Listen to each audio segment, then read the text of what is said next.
عملت علامات في العربيات، عملت عربيه الملكه نازلي، عملت عربيه الرئيس جمال عبد الناصر، عملت عربيات لعلامات موجودين في البلد ولله الحمد، منهم وزراء. دي العربيه الفولكس، دي بدايتي.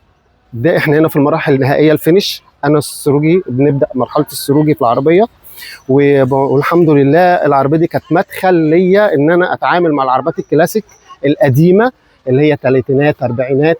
عملت علامات في العربيات، عملت عربيه الملكه نازلي، عملت عربيه الرئيس جمال عبد الناصر، عملت عربيات لعلامات موجودين في البلد ولله الحمد، منهم وزراء. وفضل الله عليا ان العربيه دي كانت بالنسبه لي وش السعد. قلت لي اشتغلت على عربيه امينه رزق. عملت عربيه الموف ستار امينه رزق، ومعايا الديكومنتس بتاعتي. عملت عربيه الرئيس جمال عبد الناصر من خلال ناس تانية طبعا، اونر جداد طبعا، مش الاونر ده ما تنفعش. عملت عربيات لوزراء حاليين والحمد لله فضل من عند ربنا.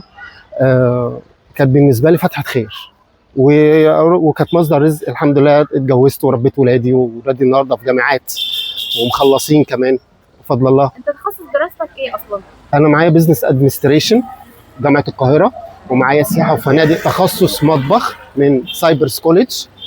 بس دي بقى اللي شدتني، وهي اساسا مهنه الوالد، وكنا بنيجي بقى احنا صغيرين وخدناها ستيب باي ستيب مع الوالد، والحمد لله هو زرعها فينا والزرعه طرحت الحمد لله. ما شاء الله. ودي شكل تعالى نشوف بقى العربيه، شكل الفينش النهائي.